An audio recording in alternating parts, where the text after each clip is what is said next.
नमस्कार दोस्तों आज मैं आपको नाभिक से संबंधित एक प्रॉब्लम सॉल्व करा रहा हूँ जो कि परीक्षा में और प्रतियोगी परीक्षाओं में ख़ास तौर से ये बहुत महत्वपूर्ण है और इससे भौतिक विज्ञान और रसायन दोनों की दृष्टि से ही रसायन विज्ञान जिनके पास है दोनों में ही ये प्रॉब्लम्स आ जाती है।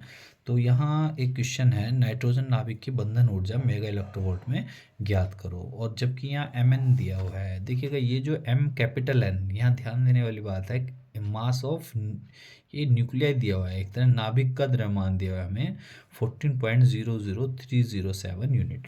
तो हम जब इसको सॉल्व करेंगे तो इसमें सबसे पहले हमें देखिएगा, हम 7 और 14 की बात कर रहे हैं, तो इसमें न्यूक्लियाई जो जो हमारे पास न्यूक्लियंस जो जो हैं तो उनकी हमें अलग अलग संख्या निकालनी पड़ेगी। तो आपको पता है कि जो हमारा इसका जो परमाणु भार है, परमाणु क्रमांक है, तो जो परमाणु ये नाभिक है जो न्यूट्रॉन का, तो उसमें कितने प्रोटॉन हैं कितने न्यूट्रॉन हैं। तो देखिएगा ये जो संख्या हमारी होती है जो 14 है, ये जो ऊपर संख्या आप देख रहे हैं परमाणु भार, तो ये किसका योग होती है, हमारी प्रोटॉन प्लस न्यूट्रॉन का, यानी ये दोनों मिलकर कितने 14 है। जबकि नीचे जो हमारे पास होती है वो प्रोटॉन्स की संख्या होती है, और प्रोटॉन्स की जितनी संख्या होती है उतनी इलेक्ट्रॉन्स की होती है। तो P इक्वल टू ई, यानी नंबर इलेक्ट्रॉन्स के नंबर प्रोटॉन के बराबर है। तो ये हमारे पास हो जाएंगे यहाँ पर परमाणु क्रमांक के यानी कि 7।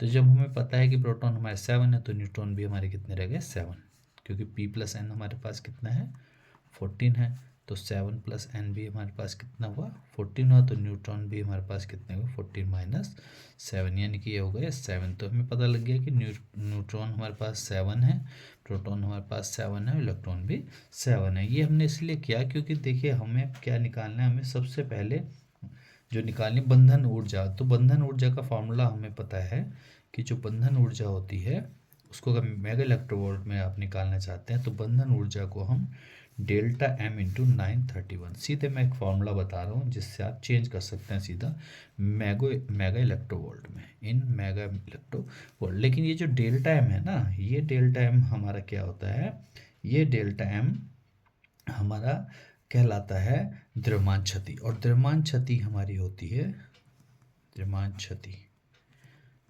क्षति हमारी क्या होती है, वो होती है हमारी जो हमारा न्यूक्लियनों का पूरा द्रव्यमान है, यानी न्यूक्लियन क्या क्या हुए हमारे प्रोटॉन और किसका योग न्यूट्रॉन का, ये दोनों मिलके इनका जो द्रव्यमान है न्यूक्लियनों का द्रव्यमान, इसमें से आप क्या घटा दीजिए माइनस नाभिक का द्रव्यमान। अब नाभिक का द्रव्यमान यहाँ पहले से दिया हुआ है हमें, देखो ध्यान से देखिएगा आप, नाभिक का द्रव्यमान ये हमारा नाभिक का द्रव्यमान है। तो एक ध्यान रखना, अगर कैपिटल एन है तो वो नाभिक के लिए है और स्मॉल एन हमारा न्यूट्रॉन के लिए होता है। जो ये हम न्यूट्रॉन के लिए लेते हैं क्योंकि मास ऑफ न्यूट्रॉन ये आपको दिया होगा एग्जाम में, पहले से ही आपको पेपर में ऊपर ही लिखा होता है यू, ये mass of neutron small n से लिखेंगे एम, जबकि ये कैपिटल एन से लिखते हैं नाभिक वाले को, और जो न्यूट्रॉन का है वो स्मॉल एन से लिखते हैं। तो स्मॉल एन ये हो गया हमारा, और मास ऑफ जो हमारा प्रोटॉन है वो हमारे पास होता है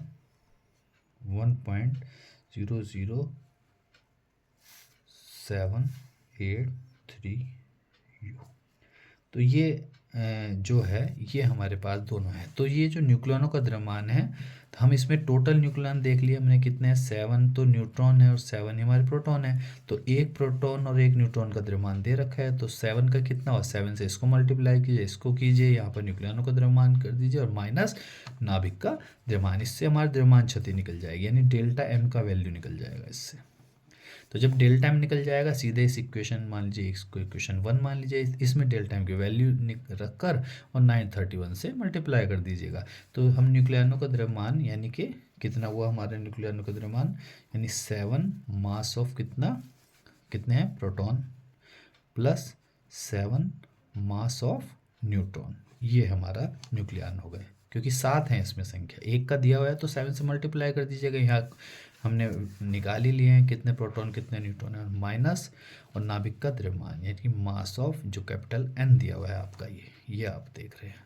तो इस तरह से हमने अब 7 इंटू मास ऑफ प्रोटॉन कितना है हमारा 1.00783 यू, और प्लस और 7 इंटू और मास ऑफ न्यूट्रॉन हमारे पास हो गया 1.00867 इनको ऐड करके और माइनस आप कर दीजिएगा मास ऑफ जो भी आपका नाभिक का द्रव्यमान है 0.03007 U। अब आप जब इनको मल्टीप्लाई करेंगे तो आप 7×3=21, ये मल्टीप्लाई करके देख लीजिए जो भी आएगा। 7×3=26, 7×8=7×3=21, 2, 7×56 और 258, 5 और 7 ये देख लीजिएगा। आप इसको सॉल्व करके टोटल आप जब माइनस करेंगे, आप इसको मैं सीधे लिख दे रहा हूँ कैलकुलेट करके 0.1124 ये आएगा आपके पास। माइनस करके इनको ऐड कीजिए, इसको माइनस, सीधे ये आपके पास मैंने सॉल्व किया हुआ है, तो ये आपका इतना यूनिट आ जाएगी। अब आपको पता है जो हमारा ये आया हमारे पास डेल्टा एम की वैल्यू, तो सीधे डेल्टा एम का मान ये निकल गया। क्वेश्चन फर्स्ट में आप मान रख दीजिएगा, सीधे क्वेश्चन फर्स्ट में मान करके हमें क्या आ जाएगा, बंधन ऊर्जा। इसलिए 7N14 की बंधन ऊर्जा, तो ये हमारे पास आ जाएगी equal to delta M into 931। किससे? इक्वेशन फर्स्ट देख लीजिए, इक्वेशन फर्स्ट से ये जो इक्वेशन हमने रखी थी इसका नाम, तो डेल्टा एम हो गया हमारे पास 1.11243 U और इंटू 931। जब हम इसको मल्टीप्लाई करेंगे तो आपका जाएगा 104.67